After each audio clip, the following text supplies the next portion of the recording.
anga niyivure je ivyo nibindaba. Aisha pole sana urumva makrene nawe arakuyakanye yavuze ati wewe nta kigenda gushikiza isaha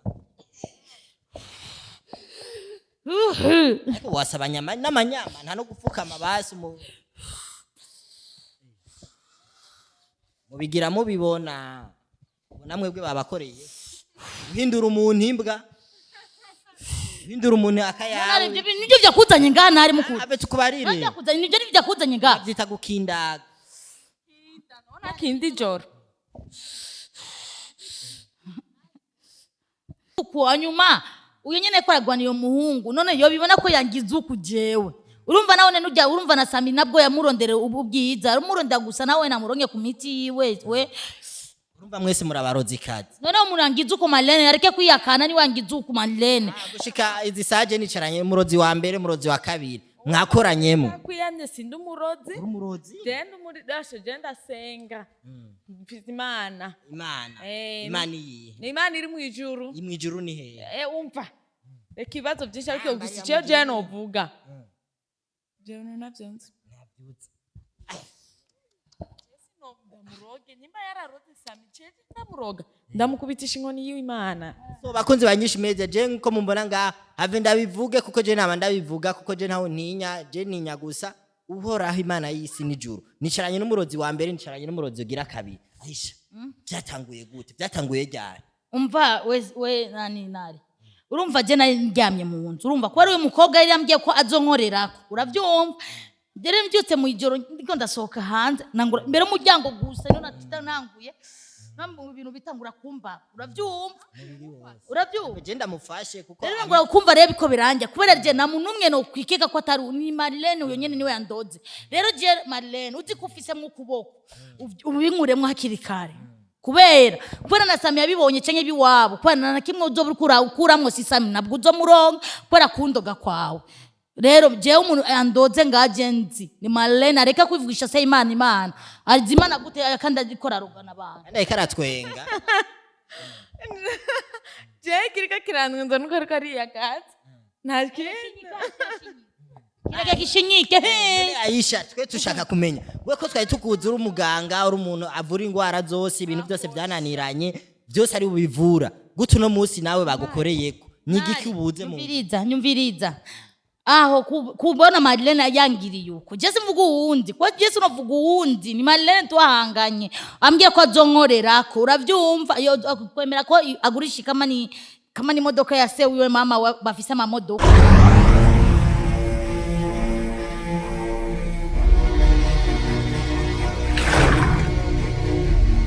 Sali bakunzi ba English Media murakomeye meze fresh muri okay meze fresh sana so je meze neza cyane nubwo ndi kumwe n'umuntu atameze neza cyane uyu ni Aisha umwe mwari muzi umwe aguma yiyemera ngazi kuvura ngazi kugira gute ariko gushikiza isaha nawe bamukoreye ahaguma yiyagaza umubiri wose uravye ngaho hose nibiherehera aguma yiyagaza bituganira kunipiga uriko unajifanya watani uriko unajifanya nare bisasha nare we Aisha basi tubarire basi avendeke kugucokoza kuko je sanzwe ndi umuntu nkunda cyane kugucokoza tubarire none nibiki byagufashe nare je nshaka gusonjane kujya mudemu gusa nare ndapfu mudemu yuhe ujya urayigira ko demu wa Sammy mahere sasa bituga none we nibiki ndakwagaza ndakwagaze bakunze banyisha Media Aisha aguma babwa umubiri wose sasa twende je wambariye tugende kwa Marlene canke ndakujane mu rusengero bagusengera apo rero ni no musi nambaye nk'umupastori no kujana mu rusengero bakagusengera ko Marlene nare si tugendega cameraman twende mubigira mwibaza ngo namwe ngo ntihazogera igihe ciwanyu Sammy uramujani wawe uramurongora nasikia iki rero nico gihano Imana ikorera abantu nka mwebwe tubabwira reka ivyo bintu by'uburozi bwanyu nare urandengeje nawe bana tubabarira ibintu byose mugende nare wongera gusanura gutumye nibikinare mu rukimana ndakwagaza nare ndekura kwanza bakunzi banyishimeze je ndabona umudemo rega turata dufike tukuba dushike wapi nahari? kwa mahrene ni ngaha tena mimi namuona ana chat tubabarira mwigiza ibintu mwigira ibintu ngo nana sinjo ure pale Jore pale tugani mubigira mubibona mahrene vipi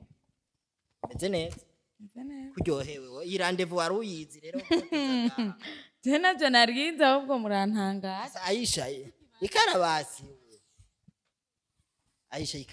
sinjo uyu hapa mahrene tushafika kwa mahrene njo mahrene tubarire none Aisha je ankuye hari ambari ya jewe shaka unjane kwa mahrene ebana je sinzi bidashaka kukubarira none ibi bintu byamushikiye Aisha we basi hari cyo ububizi nabado ayabone hari ibindi bigikurikira hari ibindi nyene none Aisha tambie sasa hivi nishaka kufikisha kwa mahrene birendekaye byagenze gute nare kino jewe ngira nsabe gusa kuyo mudemu suko tena ushanza badili menga wasazi nyumviriza kwanza nare we yariko aragwanirira Sammy uravyumva rero Sammy wiwe je namaze kumureka uravyumva je nsavye uko kubera ndazi ko ibi bintu vyose Marilene ni wabikora ariko arabikora rero nsavye uko azi ko afise umwe ukuboko abikuremo kubera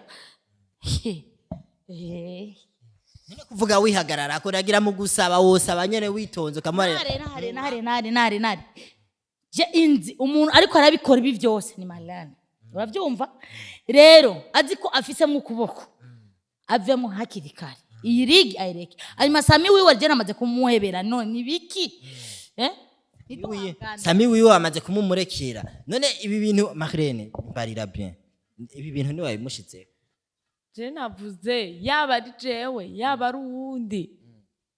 isene nihigitangura no bakora ibintu batazi ingaruka yabyo none Aisha none mukugira umukorera ibiyo yakoze ibyo bintu ntavyonzi ku ruhande rwanje yaba gusa ico mvuze yaba ari jewe yaba ari uwundi nayabone nibyo yakoze kwa Sammy reka shereka burya mukora ikintu mutazi ingaruka yacu Aisha polisa nare ariko arigirisha uko suko none ubu yangize uko anyuma uyu nyene ko aragwaniye umuhungu none yo bibona ko yangize uko jewe urumva nawe nujya urumva na Sammy nabwo yamurondere ubwiza umurondera gusa nawe namuronke ku miti yiwe urumva mwese murabarozi kazi none umurangiza uko Marilene areke kwiyakana ni wangiza uko Marilene gushika izi saje nicaranye murozi wa mbere murozi wa kabiri mwakoranyemo kwiyanye sindi umurozi genda muri dashe genda senga Imana iyi ni Imana iri mu ijuru ni he umva reka ibibazo byinshi ariko gusa icyo je novuga jewe navyonze muroge nimba yararoze Sammy cece ndamuroga ndamukubitisha inkoni y'Imana so bakunzi banyishimeze je nko mumbona nga have ndabivuge kuko je nama ndabivuga kuko je ntaho ntinya gusa uhoraho Imana y'isi n'ijuru nicaranye n'umurozi wa mbere nicaranye n'umurozi ugira kabiri Aisha byatanguye gute byatanguye ryari umva we nari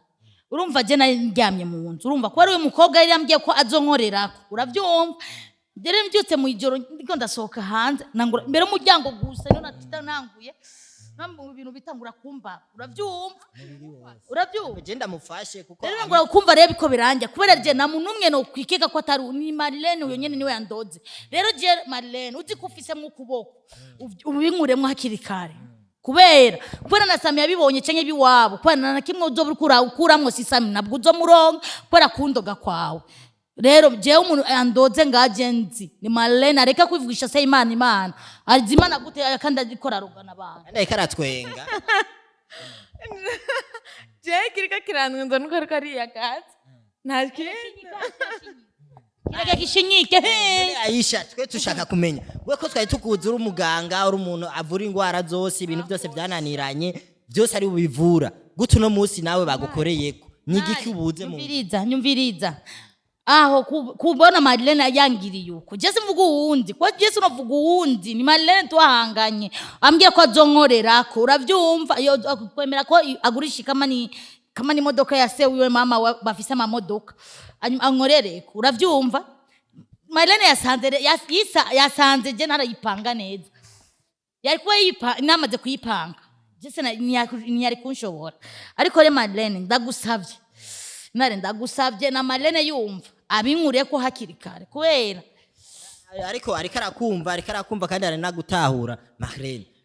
mukureka ibi bintu Sammy naciye amugize ntare cewe turi navyo nzi gusa deco namubwira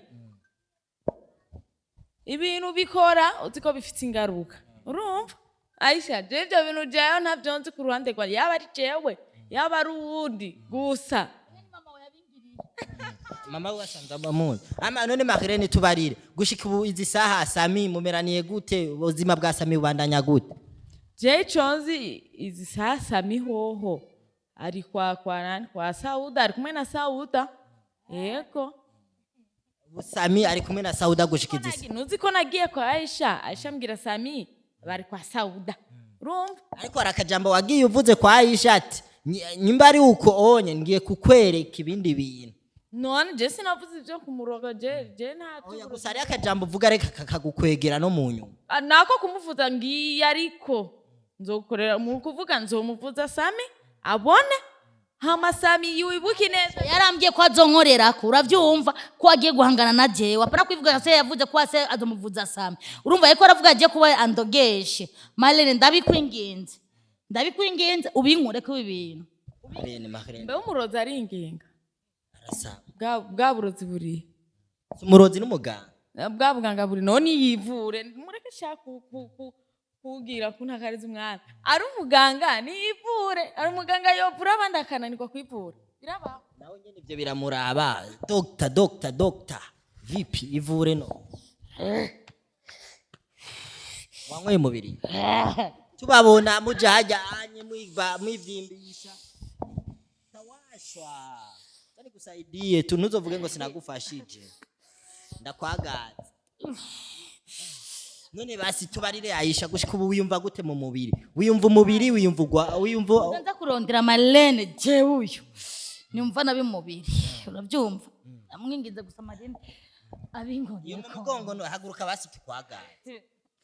saidie mwagaze basi wase kubimukurako mwa jenje kwagaza ibintu ntazi ndabiya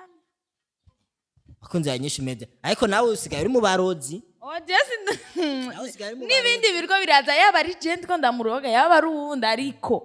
n'ibindi biriko ntarabona no yagiye gukora ibintu atazi ko bifite ingaruka birafite ingaruka wamutangiye amafaranga kugira mukorere amafaranga yanje je no kuno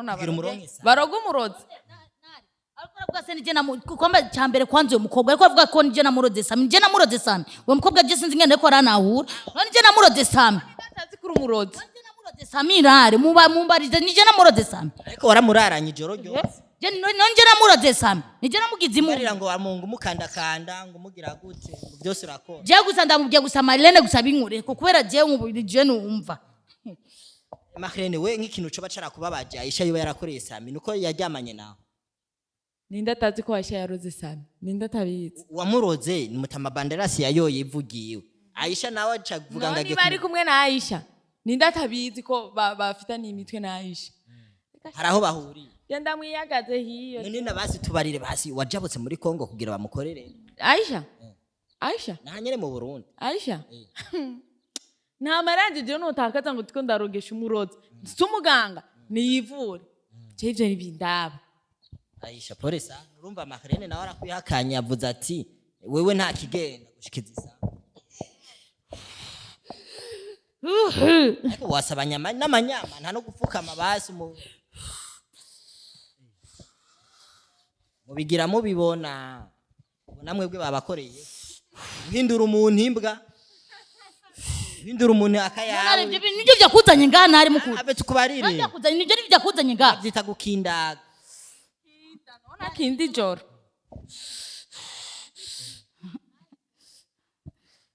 nyofyo abikaratwenga nkakwe neza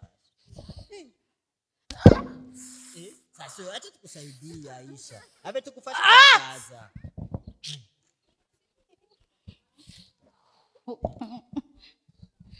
Oma ndakwagaze ariko naje umviriza kwanza mahrene Nungoreko. umviriza mahrene nyimba basi uzikariwe wakoze ico kintu raba umufashe basi ndakubwiye ko ndakwiyamye fataga rugende musubire iyo mwavuye je mureke kuntakariza umwanya je ngende kugira icyo ntazi sasa murashima nose umuganga ni dog raba umufashe erega nubwo yoba yarakoze nabi nawe urashobora kumukorera ineza ukamwereka Ego, mwasaje mu rugo iwanje twende amuna shida twende bakunze INYISHU Media ni hatari Aisha bamukoreye ko bamuroze ni